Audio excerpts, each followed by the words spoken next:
For most PC gamers, using an Xbox controller is a no-brainer when in need of a gamepad, and a keyboard and mouse when in need of something more precise.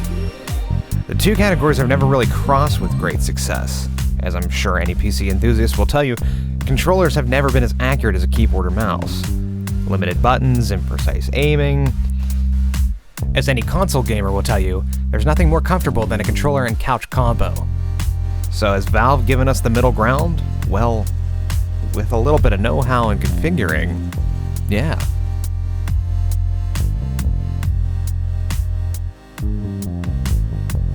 The device hosts 4 face buttons, A, B, X, Y, a start and back joystick, left D-pad, and right touchpad with haptic feedback. The home button, the left and right bumpers and triggers, left and right back paddles, which can be customized to whatever you want. We got gyroscope and accelerometers. At its core, the Steam controller is designed to be whatever you want it to be. So every button, pad, or joystick can be mapped to another controller button, keyboard key, mouse, etc. This becomes particularly interesting with the 2 circle pads. You can tell the pads to behave like a mouse trackpad where the cursor is 1-to-1, a simulated joystick where the further your thumb is from the center, the faster the rotation goes. There's even a rollerball effect with the mouse-like input for finger flicking. The triggers can be set to output a particular key when pulled slightly, or another output entirely when pulled the whole way. The circular pads can give haptic feedback that simulates a click, similar to Apple's Force Touch trackpads, required to be fully pressed, or even act as another joystick. Buttons can be reassigned, buttons can be mapped to simulate multiple buttons being pressed at the same time, and you can enable mode switching that can alter every button on the controller to a secondary configuration with a single button press. At first, this could be very intimidating. Once you see the controller not as your typical X input/Xbox controller, but as a unique, mappable device, it all starts to unwind. You start every new game you play with the Steam controller by asking yourself, how do I want to play this? You start to tinker and adjust the settings and standard templates until you get it just right. When you rewardingly figure out a great configuration, save it as a personal configuration. You can use it for this and other games. You can also browse and edit community and developer configurations. Valve has packed the settings to the gills, allowing you to tailor the controller to your heart's content. Valve's controller can also be used and configured outside of games. For example, I was able to use the right pad as my mouse on my desktop, with the triggers acting as the left and right clicks. With a click of the joystick, I can bring up an on-screen keyboard for text input. I can comfortably use the Steam controller to navigate my PC without the need for a keyboard and mouse. Admittedly, I keep a wireless keyboard and mouse nearby in the off chance I need to restart Steam. Amidst the incredible things this controller can do, I have a few gripes, most of which are forgivable from a design perspective. First off, I would like to see the D-pad and the joystick switched and positioned similar to an Xbox controller.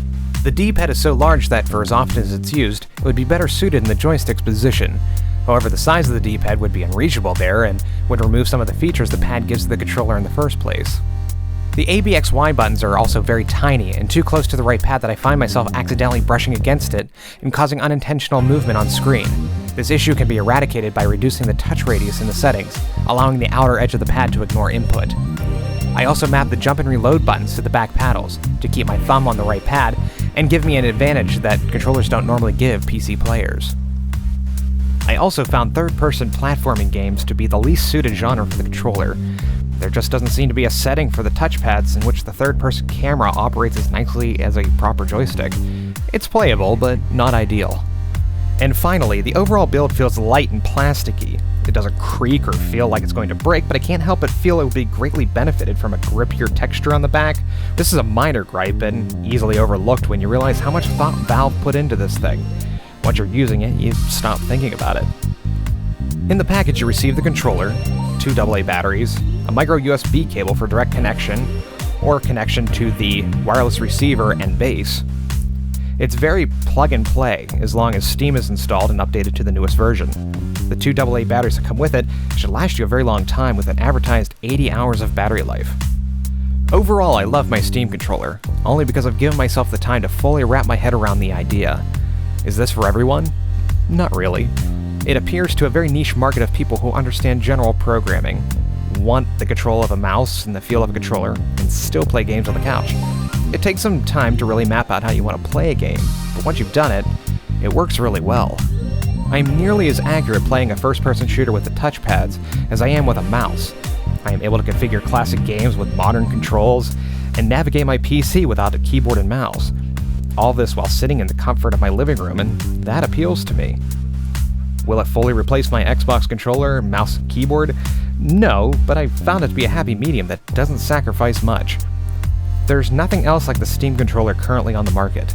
At $49, sometimes can be found on sale closer to $30, it's a unique experience that won't take your gaming input throne, but can sit comfortably alongside it.